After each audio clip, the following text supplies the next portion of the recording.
Hello dear students, I hope all of you are doing very well. This is the online class of mathematics for class 10 from NCERT book and this is my lecture number 14 from chapter 4 quadratic equation. Students, before this video I have made lectures for chapter number 1 to chapter number 3. So if you have not watched those lectures then I request you to please go ahead and watch those lectures before watching this video. Okay. In this video, we will be discussing about the definition of quadratic equation and how can we find the solution of quadratic equation. ठीक है, इस video में हम ये देखेंगे quadratic equations क्या होते हैं और हम उनके solution को या उनके रूट्स को किस तरीके से फाइंड आउट कर सकते हैं. ठीक है, तो आइए सबसे पहले हम देखते हैं quadratic equations क्या होते हैं. देखिए, कोई भी इक्वेशन जो है अल्जेब्राइक इक्वेशन वो कैसे बनता है, वो पॉलिनोमियल्स के थ्रू बनता है. पॉलिनोमियल आपने चैप्टर नंबर 2 में पढ़ा है, जिसमें आपने लीनियर पॉलिनोमियल पढ़ा, क्वाड्रेटिक पॉलिनोमियल पढ़ा, क्यूबिक पॉलिनोमियल पढ़ा और इस तरीके से बहुत सारे टाइप्स के पॉलिनोमियल आपने पढ़े हैं. जिस तरीके से आप डिग्री ऑफ वेरिएबल बढ़ाते जाएंगे उस तरीके से पॉलिनोमियल का फॉर्म चेंज होता चला जाएगा. जैसे अगर डिग्री ऑफ वेरिएबल 1 है, for example I take a X plus B, यहाँ पर डिग्री ऑफ वेरिएबल क्या है, 1 है, ए एक्स प्लस बी, तो इसको हम बोलते हैं लीनियर पॉलिनोमियल. अगर हम डिग्री 2 कर दें यानी कि a x square plus B x plus c, अगर हम ऐसा कर दें तो यहाँ पे डिग्री ऑफ पॉलिनोमियल क्या हो गया, 2 हो गया.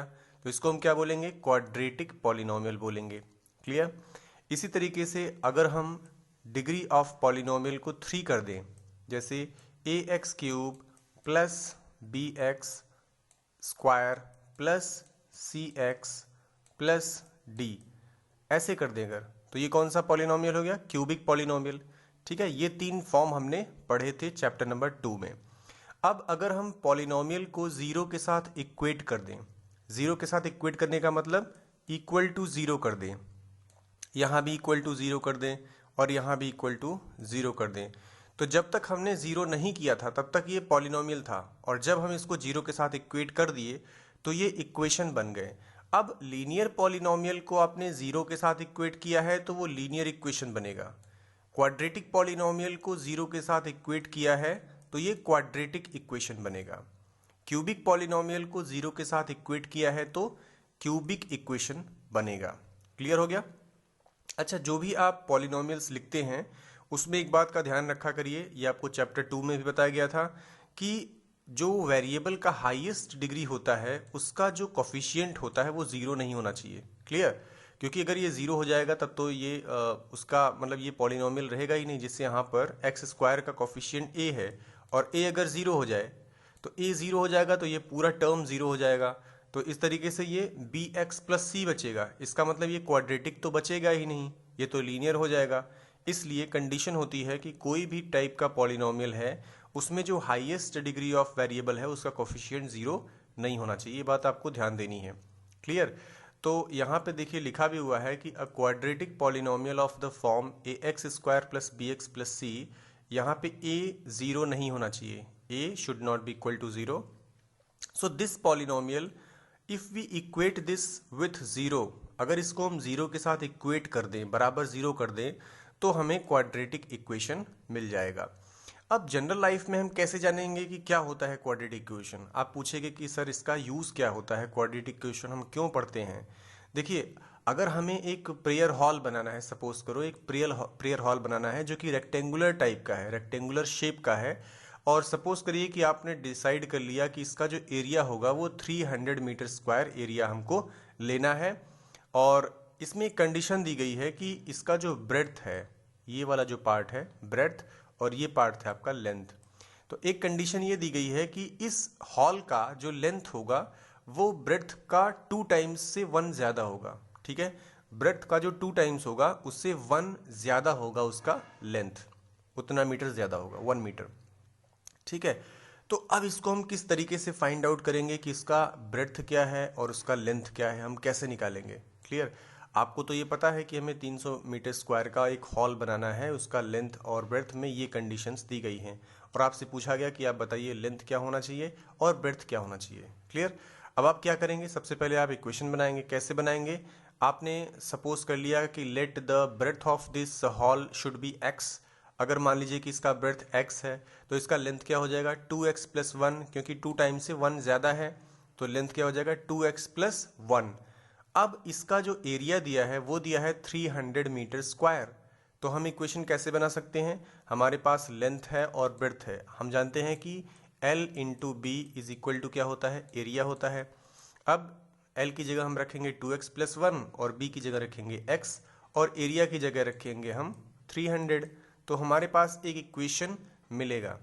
देखिए इस तरीके से, for solving the above question we do following steps like area of the hall क्या हो जाएगा, इसका ये लेंथ हो गया और ब्रेथ है आपका x, तो L इंटू बी ये आपका एरिया बना। अब x का अंदर मल्टीप्लाई करोगे तो 2x स्क्वायर प्लस x इतना मीटर स्क्वायर हो गया और ये आपका एरिया है और एरिया आपको दिया गया है 300, तो आपने 300 के साथ इक्वेट कर दिया। क्लियर। अब 300 को अगर हम इस साइड लाएंगे यानी LHS में ले आएंगे तो राइट हैंड साइड में 0 बचेगा और 300 आ जाएगा LHS में। अब आपको इस तरह का एक इक्वेशन मिल गया, इसको आप ऑब्जर्व करिए किस टाइप का इक्वेशन है ये। 2x square plus x minus 300 is equal to 0। क्या आपको ये इस तरीके का लग रहा है, ax square plus bx plus c is equal to 0, इससे मिलता जुलता लग रहा है? बिल्कुल लग रहा है। क्यों, यहाँ पे एक्स स्क्वायर है, यहाँ पे एक्स स्क्वायर है, एक्स स्क्वायर का यहाँ पे कोफिशिएंट 2 है, यहाँ पर a है, यहाँ पर x का कोफिशिएंट 1 है, b की जगह यहाँ क्या लिखा गया है 1 और c की जगह क्या है माइनस 300। क्लियर। तो यही आपका स्टैंडर्ड फॉर्म होता है क्वाड्रेटिक इक्वेशन का और इसी के फॉर्म का ये लग रहा है। इसलिए ये वाला जो इक्वेशन है 2x square plus X minus 300 is equal to 0, ये एक क्वाड्रेटिक इक्वेशन है। क्लियर। और जो इसका स्टैंडर्ड फॉर्म होता है वो होता है ax square plus B x plus C is equal to 0, a non 0। यहाँ पे देखिए स्टैंडर्ड फॉर्म जब भी हम बोलेंगे तो इसका जो डिग्री ऑफ वेरिएबल होगा वो डिसेंडिंग ऑर्डर में लिखा जाएगा। क्लियर। जैसे हमने लिखा ax square plus B x plus C is equal to 0, ये आपका स्टैंडर्ड फॉर्म है क्वाड्रेटिक इक्वेशन का। क्लियर। अब जैसे ये वाला इक्वेशन आप देखो, ये वाला 4x minus 3x square plus 2 is equal to 0, तो क्या ये स्टैंडर्ड फॉर्म है? ये स्टैंडर्ड फॉर्म नहीं है। क्यों? क्योंकि यहाँ पे जो डिग्री ऑफ वेरिएबल है ये डिसेंडिंग ऑर्डर में नहीं है। यहाँ पे डिग्री ऑफ वेरिएबल 1 है, यहाँ 2 है और यहाँ पे 0 है, तो ये डिसेंडिंग ऑर्डर नहीं हुआ। अगर हम इसी को ऐसे लिख दें minus 3x square plus 4x plus 2 is equal to 0, तब ये हो जाएगा स्टैंडर्ड फॉर्म में क्वाड्रेटिक इक्वेशन। लेकिन है तो ये क्वाड्रेटिक इक्वेशन ही, भले ही ये स्टैंडर्ड फॉर्म में नहीं है लेकिन है तो क्वाड्रेटिक इक्वेशन ही, तो हम ऐसा नहीं बोलेंगे कि ये क्वाड्रेटिक इक्वेशन नहीं है। आइए इस पे एक एग्जांपल करते हैं।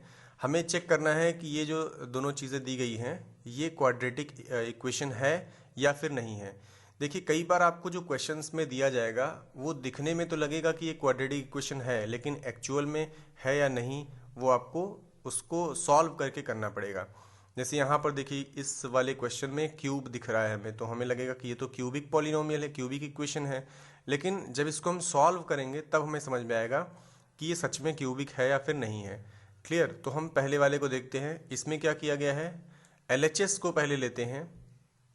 यहाँ तक इसको आपने सॉल्व किया तो इस ब्रैकेट को ओपन करोगे, x square minus 4x plus 4 plus 1, इसको ओपन करने के बाद आया और फिर इसको और सिंप्लीफाई किया आपने, एक्स स्क्वायर माइनस 4x और तो ये माइनस 4x और 4 प्लस 1 5 हो जाएगा। इसी तरीके से इसको हमने रीराइट किया, 2x माइनस 1 RHS में था और x वाले टर्म्स को हम एक साइड ले आए, 3 को भी हम एक साइड ले आए तो LHS में ले आए, तो हमारा पूरा इक्वेशन बन गया X square minus 6x plus 8 is equal to 0। अब इसको हम देखते हैं क्या ये स्टैंडर्ड फॉर्म के टाइप का है, ax square plus B x plus c के टाइप का है। हाँ बिल्कुल दिख रहा है ऐसा, इसलिए ये क्वाड्रेटिक इक्वेशन है। इसी तरीके से तो जो सेकेंड नंबर वाला हमने लिया है उसमें x प्लस 2 का whole cube is equal to X cube plus 6x square plus 12x plus 8 ये दिया गया है ना।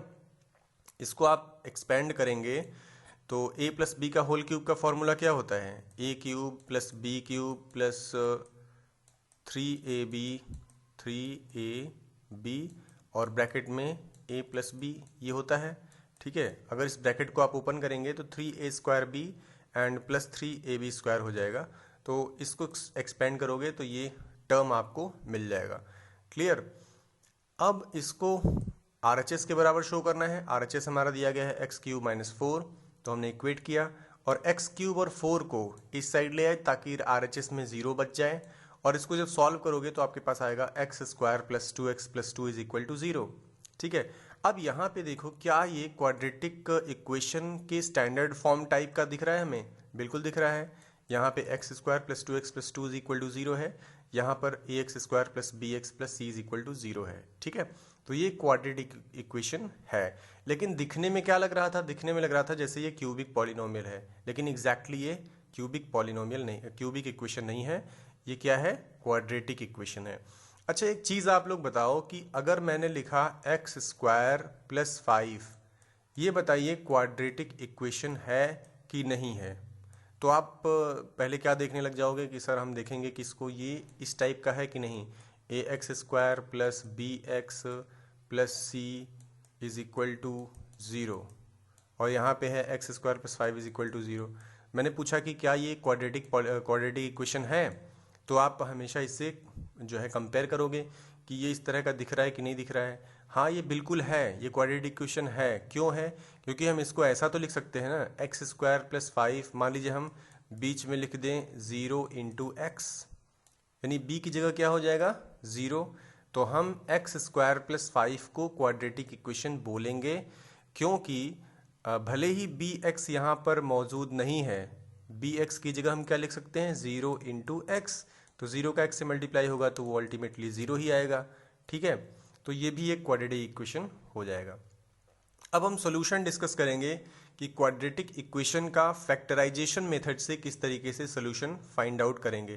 देखिए, क्वाड्रेटिक इक्वेशन का जो सॉल्यूशन होता है वो फाइंड आउट करने के लिए कई मेथड हैं। फैक्टराइजेशन मेथड है, फॉर्मूला मेथड है, कई अलग कंप्लीटिंग स्क्वायर मेथड है, तो कई तरह के मेथड हैं। सबसे पहले हम डिस्कस करेंगे फैक्टराइजेशन मेथड। और सॉल्यूशन फाइंड आउट करने का मतलब क्या होता है? कोई भी रियल नंबर अल्फा अगर है हमारे पास, ये एक क्वाड्रेटिक इक्वेशन का रूट है। देखिए, इक्वेशन का जो रूट होता है उसी को हम सॉल्यूशन भी बोलते हैं, ठीक है। तो अगर हमारे पास ये एक क्वाड्रेटिक इक्वेशन है ax² + bx + c = 0, ये क्वाड्रेटिक इक्वेशन है। यहाँ पर a नॉन ज़ीरो है, ये आपको पता होना चाहिए। तो अगर किसी भी रियल नंबर अल्फा के लिए x की जगह आप अल्फा रख दीजिए, x जहाँ जहाँ है वहाँ वहाँ आप अल्फा रख दो, यानी कि a² + b² + c = 0। अगर ये हो जाए, ये यानी ये पूरा करने पर राइट हैंड साइड भी आपका 0 आ जाए, तब हम बोलेंगे कि x = अल्फा जो है वो क्वाड्रेटिक इक्वेशन का एक सॉल्यूशन है। क्लियर। इसका मतलब हम ये भी बोलेंगे कि alpha satisfies the quadratic equation. हम ये भी बोलेंगे कि ये क्वाड्रेटिक इक्वेशन को सेटिस्फाई करता है। Note that the zeros of a quadratic polynomial, this a quadratic polynomial है, इसका जो जीरो होता है वही क्वाड्रेटिक इक्वेशन का रूट भी होता है। इस क्वाड्रेटिक इक्वेशन का रूट भी वही होता है। पॉलिनोमियल के केस में हम बोलते हैं जीरो, और क्वाड्रेटिक इक्वेशन के केस में हम बोलते हैं रूट।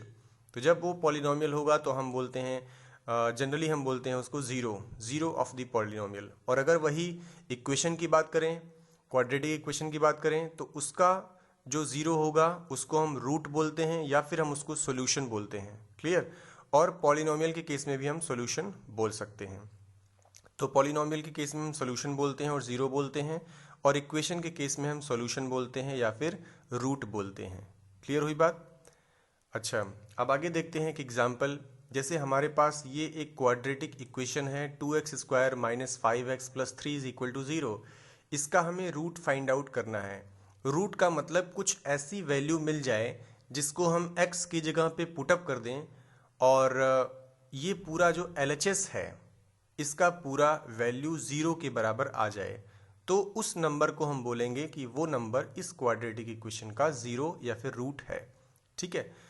सबसे पहले यहाँ पर हम क्या करेंगे, चैप्टर नंबर 2 में आपने क्लास 9 में पढ़ा होगा कि किस तरीके से इसको फैक्टराइज करते थे।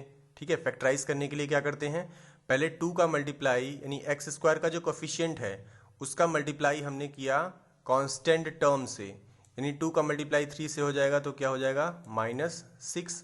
अब -6 को हमें ऐसे डिवाइड करना है, इस तरीके से इसके फैक्टर्स निकालने हैं कि उसका जो सम हो वो -5 आ जाए।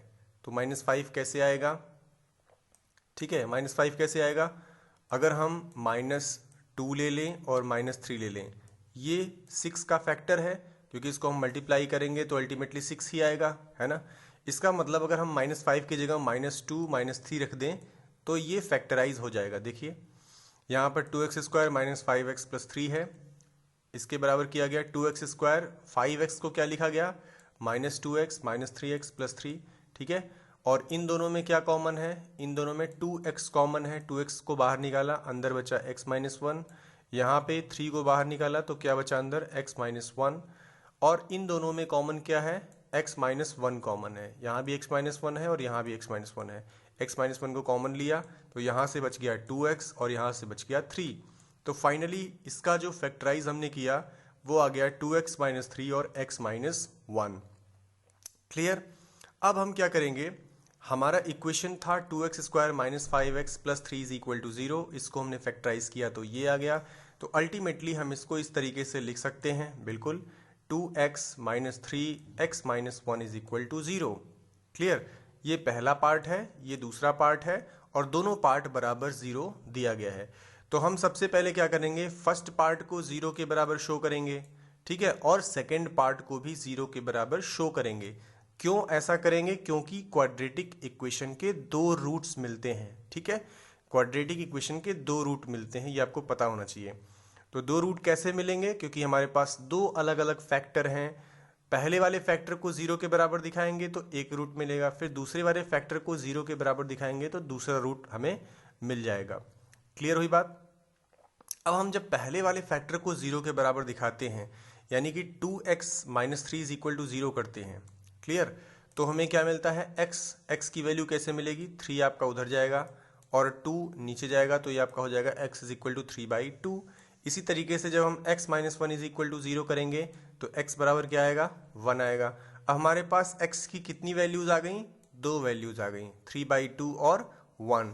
तो इन्हीं को हम बोलेंगे कि ये सॉल्यूशंस या फिर रूट्स हैं इस इक्वेशन के, इस क्वाड्रेटिक इक्वेशंस के सॉल्यूशन या रूट्स क्या हैं, 3/2 या फिर 1। आई होप आपको क्लियर हो गया होगा। अच्छा, ये जो 1 और 3/2 आया है ये क्या चीज़ है, ये अगर हम x की जगह पे 1 रख दें इस पूरे इक्वेशन में, इस इक्वेशन में हम x की जगह 1 रख दें तो वैल्यू 0 हो जाएगी। जैसे आप करके देख भी सकते हो, यहाँ पे 2 है, x² में x की जगह हमने 1 लिखा, इसका स्क्वायर -5 × 1 + 3। अब इसको हम वैल्यू देखते हैं कितना आएगा। देखो 1 का स्क्वायर 1 ही होता है, 1 का मल्टीप्लाई 2 में हुआ तो 2 आ गया, क्लियर, -5 1 × 5 और +3 यहाँ पे -5 है तो 2 और 3 5 हुआ, तो 5 - 5 क्या हो जाएगा, 0। इसका मतलब ये हुआ कि अगर इस इक्वेशन में हम x की जगह 1 रखते हैं तो पूरी वैल्यू 0 हो जाती है, ठीक है, तो इसका एक रूट 1 हो गया। इसी तरीके से अगर आप x की जगह 3/2 रखोगे तो भी इस पूरे इक्वेशन की वैल्यू क्या आएगी, 0 हो जाएगी। इसका मतलब 1 और 3/2 इसको सेटिस्फाई करते हैं, so they becomes the root of this quadratic equation. Now इसमें एग्जाम्पल नंबर 4, 5 और 6 भी दिया गया है, उसमें कुछ क्वेश्चंस हैं। तो एग्जाम्पल नंबर 4, 5 और 6 को आपको खुद से अपने फेयर नोट्स में इसको लिखना है, क्लियर, 4, 5 और 6 को। और एक्सरसाइज नंबर 4.2 में आपको क्या करना है कि आपको रूट्स निकालने हैं फैक्टराइजेशन मेथड से। फैक्टराइजेशन मेथड कैसे करेंगे, जैसे ये पहला एक क्वेश्चन है, यहाँ पे 10 को ऐसे स्प्लिट करो, -10 को आपको स्प्लिट करना है, तो -10 को स्प्लिट करेंगे तो क्या आएगा, इसका हम दो वो ले लेते हैं, प्रोडक्ट लेते हैं, जैसे -5 ले लिया और 2 ले लिया, ठीक है, 10 के 2 हमने फैक्टर्स ले लिए।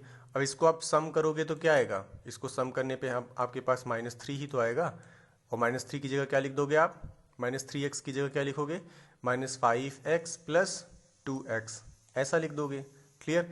इसी तरीके से यहाँ पर भी करना है। इसको करने के लिए √2 का मल्टीप्लाई करना पड़ेगा 5 √2 में, तो क्या हो जाएगा, √2 2 बन जाएगा, 5 2 जा 10 हो जाएगा। अब 10 को ऐसे स्प्लिट करना है कि वो क्या बन जाए, 7 बन जाए। तो कैसे होगा, 5 2 जा 10, इसका मतलब 7x की जगह हमें क्या लिखना है, 5x + 2x, तो हो गया 7x। इसी तरीके से हमें फैक्टराइज करके करना है। यहाँ पर 2 का मल्टीप्लाई -6 से करेंगे तो -12 हो जाता है, ठीक है, और -12 को आप फैक्टराइज कर दीजिए, ठीक है। तो इस तरीके से आपको करना है। सॉल्व द प्रॉब्लम्स, आपको अभी होमवर्क में जो करना है वो ये वाला करना है, 2 नंबर और 4 नंबर, ठीक है, और 5 नंबर, 2 4 एंड 5, ये आपको करना है होमवर्क में।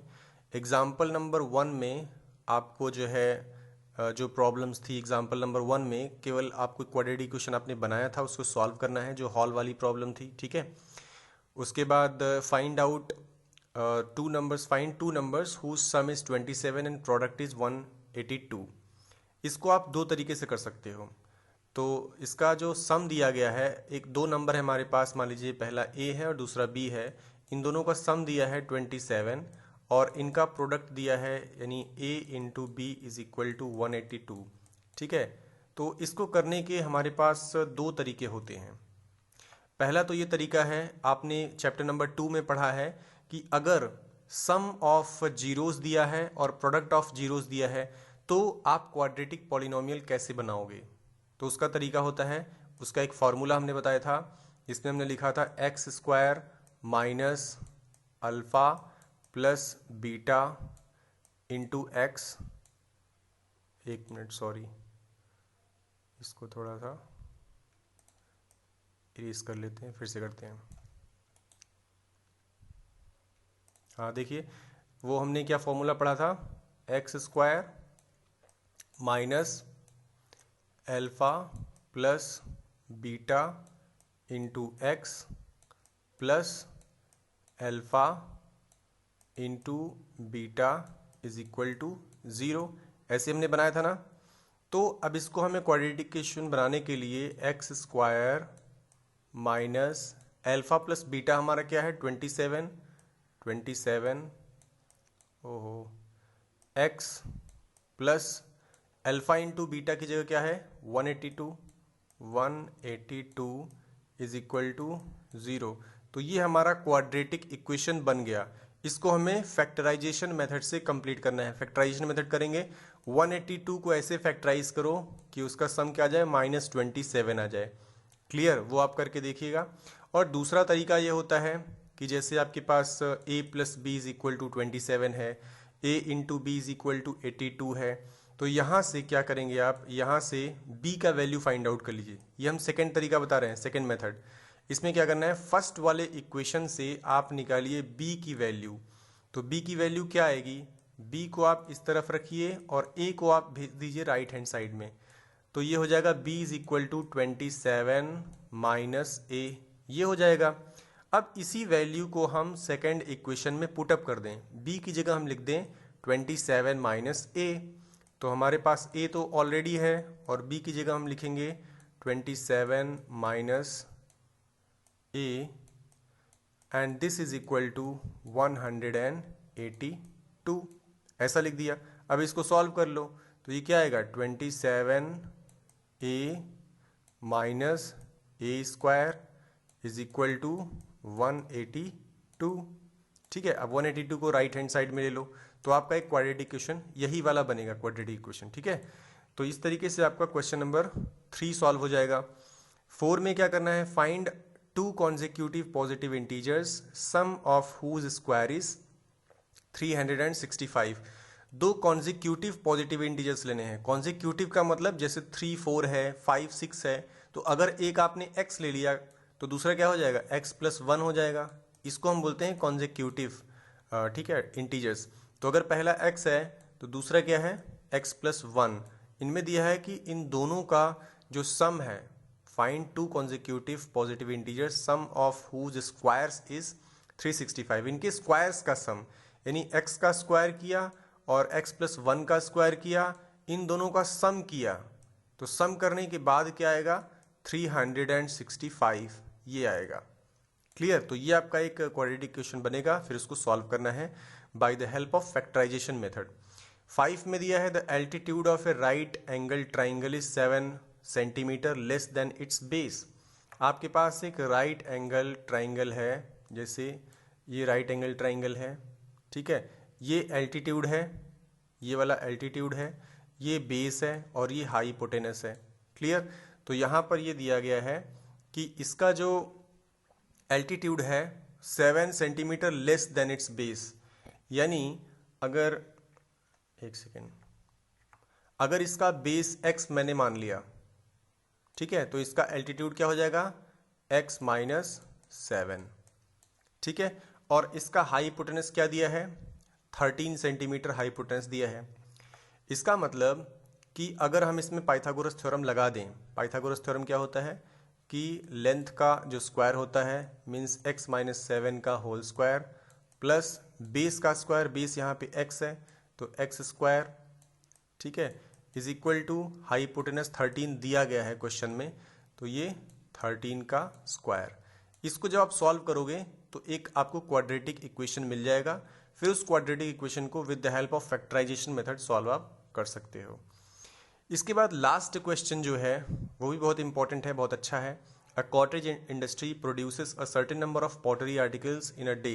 एक दिन में कुछ पॉटरी आइटम्स बनाता है कोई इंडस्ट्री है, ठीक है। It was observed on a particular day that the cost of production, पहला फैक्टर है cost of production, this is each article, हर एक आर्टिकल का जो कॉस्ट ऑफ प्रोडक्शन है वो क्या था 3 more than twice the number of articles produced on that day, यानी उस दिन जितने भी आर्टिकल्स प्रोड्यूस किए गए, मान लीजिए कि x आर्टिकल उस दिन प्रोड्यूस किए गए, तो इस x आर्टिकल्स का 3 मोर देन ट्वाइस, इसका अगर हम ट्वाइस कर दें और इसमें हम 3 ऐड कर दें तो ये हो जाता है कॉस्ट, ये हो जाता है कॉस्ट को मान लीजिए हम C लिख रहे हैं, कॉस्ट ऑफ प्रोडक्शन, और जो नंबर ऑफ आर्टिकल्स प्रोड्यूस हो रहा है उसको हम n लिख रहे हैं, तो नंबर ऑफ आर्टिकल्स क्या हो जाएगा x। तो अगर आप number of articles produced x हो जाएगा और कॉस्ट ऑफ प्रोडक्शन क्या हो जाएगा 2x प्लस 3। क्लियर? तो यहाँ पे कह रहा है if the total cost of production on that day was ₹90, उस दिन जो है जो टोटल कॉस्ट ऑफ प्रोडक्शन था वो क्या था 90 रुपया था। तो find the number of articles produced and the cost of each article. तो यहाँ पर आपको n की वैल्यू निकालनी है और c की वैल्यू निकालनी है। इन दोनों का मल्टीप्लाई करेंगे अगर हम, यानी x में अगर हम 2x प्लस 3 का मल्टीप्लाई करेंगे तो ये आ रहा है 90। अब इसको आप सॉल्व कर लेंगे, सॉल्व करने पर आपको एक क्वाड्रेटिक इक्वेशन मिल जाएगा, उसको फैक्टराइजेशन मेथड से सॉल्व कर लीजिए, तो ये आपका क्वेश्चन नंबर 6 हो जाएगा। तो फेयर कॉपी में आपको तो ये सारी चीज़ें करनी है, यानी 4, 5 एंड 6 एग्जाम्पल और 1 से लेकर के 6 तक के क्वेश्चंस ये सब करने हैं, लेकिन जो आपको इमेज भेजना है वो आपको भेजना है ये वाला 2nd, 4th और 5, और इसके बाद आपको करना है क्वेश्चन नंबर 5 ये वाला एल्टीट्यूड वाला। बाकी आप अपने फेयर में करेंगे और इमेज आपको केवल इतने का भेजना है 2, 5 और 4 और ये वाला क्वेश्चन 5 वाला। क्लियर? सो आज के लिए बस इतना ही। आई होप आपको काफ़ी कुछ समझ में आया होगा। Thank you and have a great day. Hello dear students, I hope all of you are doing very well. This is the online class of mathematics for class